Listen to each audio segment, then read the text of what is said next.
Hello and welcome to the Habit Coach podcast. I'm Ashton Doctor, your habit coach, and now this is part 2 of our conversation with Doug Dane.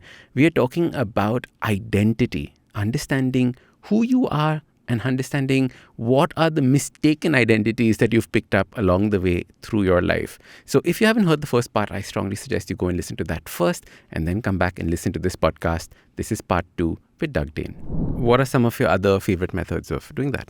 Well, and people don't really understand this very popular term. They go, act like the person you want to become, or act as if, or fake it till you make it. But the problem with that is most people construe that as that I'm an imposter. I'm pretending to be somebody I'm not. Act as if means two things. One is you have the ability to, in your imagination, to see yourself as if you are the person living in a healthy body at your perfect weight. I can see that in my imagination. Okay, I can get a picture on the internet. You can do different things. I can visualize myself already there. Like if you'd met me 8 years ago, I looked different. Okay, I looked different, Right. and I'm getting different results, and the things in my life look different.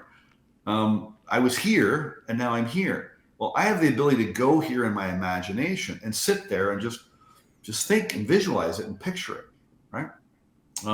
That's the first thing. And then, I would start acting as if just do little things. So if I want to earn a lot of money, for example, a really fun thing I do, it's called tip the bill.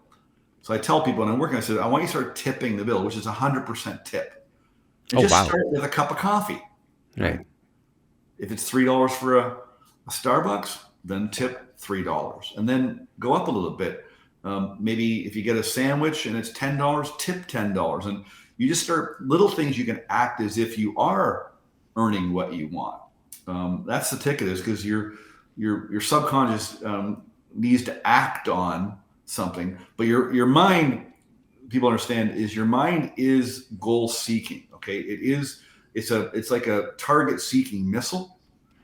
And it's directed by your thought, and it's run by your self-image. So if I have a goal to earn a lot of money, let's say, if my self-image or my identity is not in harmony with that goal, I'm never going to reach it. I'll always be struggling and never quite getting there, thinking there's something wrong. But if you do give your mind a goal and you dwell on it, meaning you spend more time thinking about where you want to be rather than where you're stuck, your mind will start to figure out how to get there. Like a GPS. It'll guide you almost in that direction. Yeah, if Absolutely. you let it. If you let it. Let it, right? Doug, does identity change over a period of time? That means I would have done this work, I would have identified who I truly am, etc., etc. Sure. And maybe 20 years from now, I realize that I'm different in somehow. Yeah. And does identity change and morph and evolve? It's a lifelong journey for sure. Like for me, my identity now is author. As an author with a really powerful book that actually works. I'm still just filled with humility and gratitude and overwhelmed by what people are saying that the book is doing for them quickly, and so I'm having to make some adjustments. I was on a big television station here in the US last Saturday. Well, sometimes you create results that outperform your identity, and you automatically just become that person, right? Or sometimes you have to become the person in your mind, and then the results catch up. But it's an evolution. It's ongoing. It changes by your reaction to situations in your life. So you can have a real negative situation where you take a real confidence hit. Correct. And then you see yourself, not in a good light because of, so you'll have a failure, and then you think you're a failure. You're not a failure. You just failed at something. But then we take on the identity of being a failure. And like in my case, a terrible father and a terrible husband, and my whole life I just thought I was a piece of crap. My mom just called me, "You're such a piece of," and so through our experiences and our failures and our wins, it's constantly, evolving. And then I think one day you wake up, some point in your life, and you just go, I don't care what anybody thinks of me. And I think, unfortunately, for too many people, it's too late because you're laying on your deathbed and you go, "Oh, I missed it." Yeah, I think a lot of people end up passing away before that actually happens. That aha True, moment takes absolutely, yeah, place. no question. Right? I remember seeing this amongst my grandparents who were 75. Right? That's when they stopped caring about anything else and like, oh, we're just going to live our life and enjoy ourselves. And that was the way that they thought about it. Um, Doug, we go through life wearing so many different masks. Mm-hmm. And by masks, I mean labels or hats, however you want to talk about it, right? Like you mentioned, one is that of a parent, the other is that of an author, right? The other is that of a coach. There are so many different hats that we wear, masks that we wear. Um, aren't all of those aren't those individual identities as well? I think it depends. I think that I think we have. I think we are a chameleon to some degree. I think to get along in the world, you have to be flexible in your style, and your personality has to have some flexibility to it because we have to adapt to different situations, and we have to appear throughout our day and our life different ways, like as a father, as a leader, as what you're doing as a podcaster, trying to help people. Well, there's different parts to our personality. I think the key is to be authentic in every one of those parts. So, like, I was out for dinner last night with a friend and a client, and she said, "You don't seem yourself tonight." I said, "You know what? I'm actually being myself. I'm really tired. I didn't sleep well the night before, and I had a 90-minute massage, and the massage is kicking in, and I'm just enjoying sitting here, being quiet, hanging out with you." And I was being myself, where before I'd have to put on a mask and pretend I got it all together, and I'm the mentor, and I'm the coach, and I'm the leader, and I better show up, which means I'm shoulding on myself. That's one of my chapters. Stop shoulding. You should do this. You shouldn't do that. You should be this way. You shouldn't be that way. And so I think we have to stop shoulding on ourselves and just be ourselves in every area. But we do have different parts of our identity, and we have to show up different ways, you know? It's so funny. Through the lockdown, I was obviously we were all stuck at home, and I was exploring different content. Obviously, Bob Proctor's he did a fantastic job through the lockdown. He was doing so many lives every single day. He was, completely changing the world in that fashion. Yeah. And I chanced upon lots of different schools of thoughts, and one was about dropping all the labels that you carry, right? Because like when we're thinking about spirituality, we're talking about attachment, and you're so attached to who you are as a Right. person, right? Your label, I am like this, I am like that, all the things that we've attached to ourselves. And it is all about letting go of these attachments slowly, slowly, slowly. And I was like, okay, fine, I'm going to start practicing this. And then suddenly I realized that I start every single podcast with, "Hello, I'm Ashton Doctor," which is a label. "Your habit coach" is a second label. And I was like, I'm shooting myself in the foot every time I start this. Well, that's okay. You're helping others because that's how most people think. You know, Right. you use an interesting term. We are, we have this issue with attachment, right? Correct. And we just learned it when we were little babies. If you think about it, when you were born, you actually became detached. Right? You come out Correct. of your mother's womb, they cut the umbilical cord, and you're now detached from your source. Um, but then you become, when you're little, you're not attached to anything, but you get programmed to become attached. That's my toy. And so we learn attachment at a very young age, and we don't own anything. We arrive with nothing, and you leave with nothing. We're custodians. It's okay to have possessions and things, but you don't own it. You're the custodian of it while you're here. Because when you leave, like this phone, if I died this morning, it's still going to be here, right? I'm not taking Correct. it with me. and we got to get that. We got to get all this straight. We got to hammer these truths home. And I know when I'm listening to you, I'm listening like this guy knows what he's talking about, and it resonates with me, and it resonates with your audience because you're telling the truth. I always say, if it resonates with you, it's because it's true, and you just believe stuff that's not true, and that's why you're still struggling. We got to hammer these truths home for people, and that's the truth shall make you free. The truth shall make you free. Yeah. So Jay Leno is a host in America, and he has a fantastic car collection, a spectacular car collection. And I remember in one of his videos, he was talking about, I don't believe I own any of these cars. I just believe that I'm a custodian for them. Yeah. And, they're going to belong to somebody else after this. Yeah. And when I heard that, that's when the penny dropped. It was like, yeah, why am I so attached to everything around me? Yeah. And I love the concept of I'm just a custodian. It is my job to take care of it while I can. Yeah. I know it's just something you said, a word I was taught not to use towards myself was don't start any question with why. Because it implies that there's something wrong. Correct. The question might be, what is it that I believe that's keeping me stuck to these attachments? Because everything we do is because of what we believe, and everything that we believe started out with beliefs that were drilled into us, and then we took them with us. We modify them as we go. We drop some, we pick up some new ones. But you got to question your beliefs, right? This is so powerful. I always call why a double-edged sword. So I say that whenever something goes wrong, never ask why to that person. Why did you do this?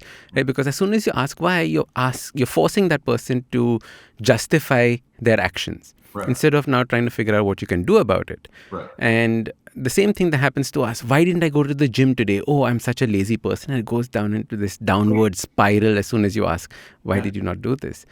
However, there is a very positive way of thinking about why as well. So in my book, we talk about why in terms of intention setting, right? So deep diving into why you want to create a habit. So it is more from a creation point of view that you want to do this, right? Why do I want to start going for a walk every morning? Now you're deep diving inside what intention you can create instead of trying to justify the behavior that you've already done. That's right. Yeah.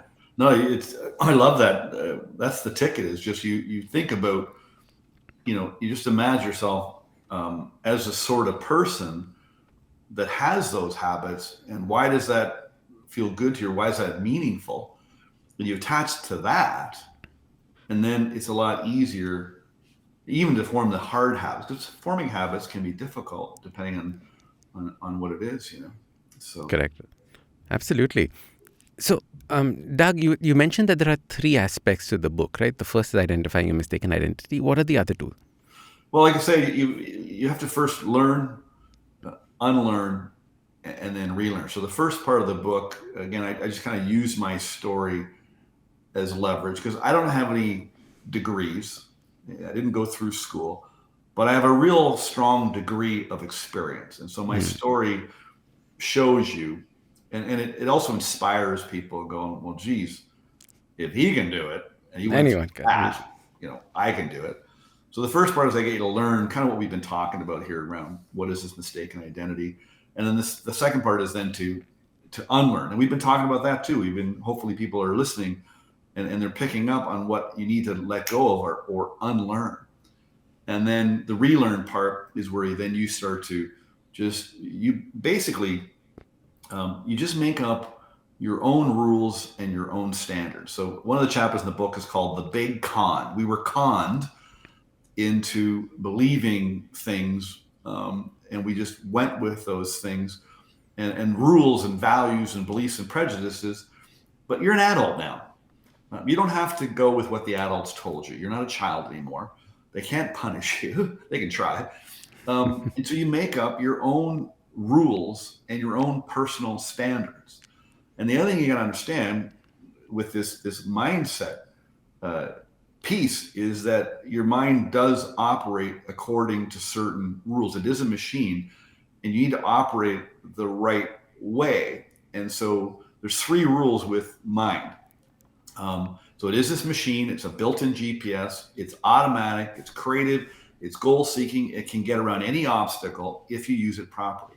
So number one is don't look backwards on your past. Don't Ooh, think about it.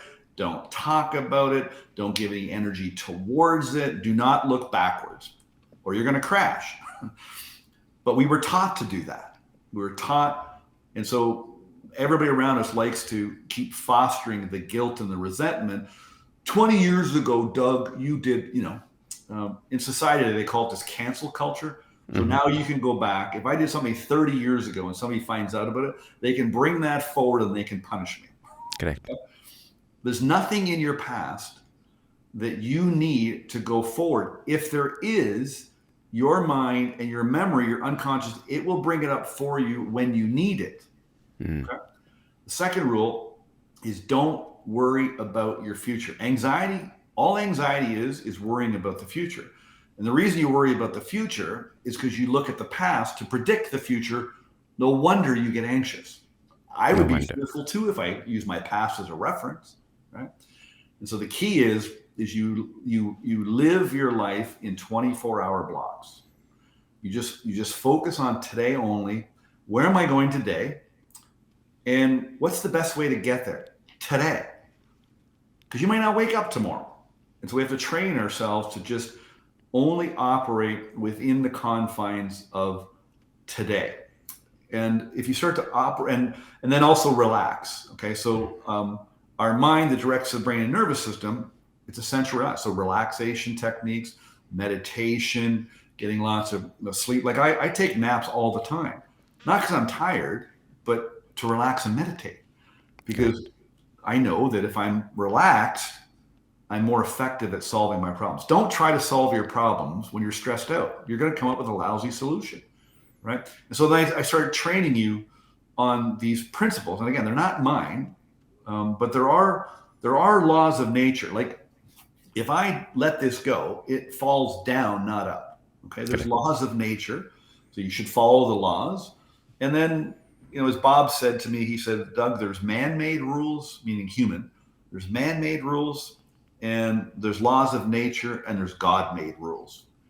Because if I were you, I would probably follow, the rules of the game. Life is a game. It operates by certain rules. Nature operates a certain way. I would probably start following those rules. So I just start suggesting, well, no, that's not true. I'm very direct, as you can tell. Hmm.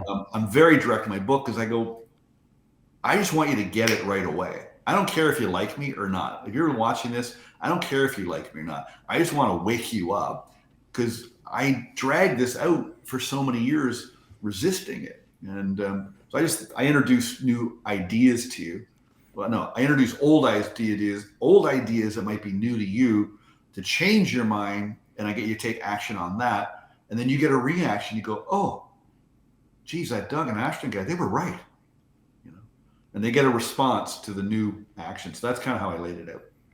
Amazing. Doug, two things before we end the podcast. One is, would you like to share an exercise from your book that people can Sure. practice or do? So I think that'll also create an interest in the process. I'll tell you what I'll do. How about I do this? I'm going to rifle off some chapter titles, Hmm. and you say stop or tell me which one you want me to talk about, and just see what captures your attention. Okay. All right. So I remember chapter 1: stop judging. You're a liar. Broken little boy. You should be ashamed. What are you hiding? There's nothing wrong with you. Poison. The big con. You're an imitation. It's easier to be yourself. I had enough. Don't make stuff up. Meeting God. Why don't you love me? Stop it. Grow up. Guilty verdict. Let it go. Those are some of them. Lovely. Let's do the one on what's wrong with you. Okay. That is page 63. So each chapter starts with a little quote that goes with the chapter. So it opens with, I know for sure that what we dwell on is what we become. And that is Oprah Winfrey. And so in this True. chapter, I'm basically trying to get you what we talked about. There's nothing wrong with you. Okay. Stop asking what's wrong with me. And so at the end of the book, I also have a meditation. I wanted to put in a piece of scripture, not that it's anything to do with religion or anything like that, but I did want you to consider maybe if you believe in God, even if you don't, what is this scripture saying to you about you related to the chapter? So here's the action step. If your young child came to you and asked, Mommy, Daddy, what's wrong with me? What would you do? You'd reassure them of the truth and you tell them there's nothing wrong with them. You need to do the same for yourself. Make a list of the things that you think are wrong with you. Where did those things come from? It's like asking your child, who told you that, honey? Where did you hear that? Strike out all the things that aren't true. You may find it a bit challenging to face the truth. The resistance you feel is coming from a lie that you believe. Give yourself a chance. There is good in you. Let it rise up. You are a good person and you deserve good. And that's kind of the idea. So critical. I love that. I love the way that you spoke about who said that to you, right? It's what we say, like, where did you hear that nonsense? That's right. And imagine if we could just say that to ourselves. Wow. You, I'm sure Napoleon Hill, who wrote Think and Grow Rich. It's one of my favorite books. Yeah, well, he talks about, it's called accurate thinking. He said there's two types of information: facts and hypotheses, ideas, or opinions. One is inductive and one is deductive. He said when you hear information, you have to have the courage to go, how do you know that's true? Or where did you hear that from? And so you go, is this a fact? Or is this a hypothesis, an opinion? He said, you only want to focus on facts. And then he said, what facts do you focus on? Well, the only facts you should be focusing on are facts or information that's going to help you achieve your goal in life or become the person you want to become. I go, what a great filter to filter out information. Because on these smartphones, they're not that smart, or actually we're not very smart with them. We get bombarded with information. We're scrolling with our mouths wide open. And we're not asking, is this a fact? Is this true? Where did you get it? Is it relevant? Yeah. Is it relevant to my life? Amazing. Is it relevant? Yeah, good question. Doug, last thing. As someone who's always admired Bob Proctor, you've met him, you've spent time with him, you've interacted with him. What kind of person is he? Or was he? What kind of which? What kind of person was he? How would you describe him? He was just a regular guy, I think of some of the times he only lived an hour from me, so I saw him all the time. We were friends, and I think it's just some of the stories he would tell, what he went through and he did. And he was just a regular guy. He was the least judgmental person I ever met. The worst he ever said about somebody, his son Brian said it at his memorial. He said, Dad would say, forgive them for they know not what they do. They're just not aware. And he said the worst thing he ever said, he said, don't worry, karma's a bugger and it'll get them. He was just, and towards me, one of the chapters of my book is called Things Were Delicate. And so I had these delicate people in my life that treated me delicately. And so Bob saw something in me that I felt, but I didn't believe. And he was patient. He was kind. He'd kick my butt when he needed to. And he was so effective that way, but he was just a regular guy. He was just passionate about getting people to understand how mindset actually works, and that you are in control of this gift. You can direct it to any ends that you choose. And he just wanted people to get it. And on his deathbed, I was talking to his son, and he was coaching right up to the moment he died. Wow. Yeah. And he left just the way he described. He was calm and he knew where he was going, He wasn't worried that he was leaving this body. He was a beautiful man. Yeah. I love his work. Like one of the greatest philosophers of our time, I think, when you just understand the way that he thought about the world around you. Well, he just told the truth. So that's why he resonated with so many people. I've met so many people that say, and they never met him. They said, Bob is like my my mindset grandfather. Like they're just so personally connected just through a video because he just told the truth and he explained it in a way that was so simple. And that's what I learned from him. That definitely helped with the book. Why do you suppose he was so passionate about Think and Grow Rich? Because in almost all his videos, he talks about it. And I know he's mentioned it, but like, what do you think when you met him and spoke to him? What was his Yeah. deep Well, he connection talks with the about book? he talks about the man that introduced him to that book. His name was Correct. Raymond Stanford, and I asked him often about Raymond. And so, not a lot of people know this, but Bob was working at a gas station. No, forgive me. Sorry. How did it go again? He was working at a gas station, and there was an accident in front of the gas station, and Bob was out there, and he met Ray. They were cleaning this up, and that's how he met him. Anyway, Bob was struggling, and literally Raymond said, "Bob," because Raymond was a businessman, and I guess the accident on the truck or a bunch of things fell off the truck or something, and it was Raymond's business, his truck, and that's how he met him. And Raymond just changed Bob's life. Like it just changed the trajectory. And it was because Raymond got him to read the book, and then he was coaching him how to apply what was in the book. And it opened his mind to something he never knew, obviously, from where he come from. And it just changed it. It just changed life so quickly and dramatically. And Hill just was so good in the book at being so direct with you. If you've ever read it, I love him because he's so direct. And it just changed the course of Bob's life. And he just wanted everybody to know what was in that book. Correct. It's one of those books that I read every year. And what we do is I have a nice leather-bound copy of it. I keep it out. And whenever my friends come home, we open to a random page each. There you go. Right? Exactly the same. And we open to a random page each day.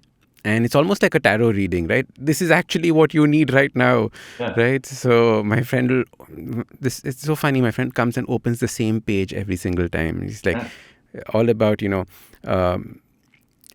focusing on the work that you have to do and getting to it and not procrastinating, all of that. So it's this complete, it's crazy how the book talks to you in that format.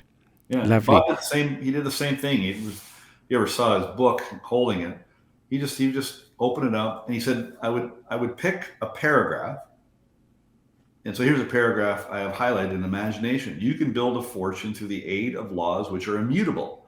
But first, you must become familiar with these laws and learn to use them. And so he'd read that, and then he'd close the book and he'd say, how can I use that to do better? So he was always trying to apply, how do I use what I'm learning here to do better or to go forward? Interesting. Doug, thank you so much for coming on the podcast. Before I leave you, how can people connect with you? How can people continue this conversation with you? Yeah, just Doug Dane on the internet, DANE. You go to my website, dougdane.com. You can get the book through there if you want. If you do that and give us your email address, we'll actually email you a workbook that has the exercises that are in the book. We made it into a separate workbook. We'll send you that. And then you just order it through whoever you want to order it through. It's available, wherever you buy your books online, Amazon or whatever, and reach out to me. Yeah. Amazing. Thank you so much for coming on the podcast. It was absolutely a pleasure talking to you. Yeah, my pleasure. It's a wonderful, wonderful thing you're doing here. Love it. Thank you.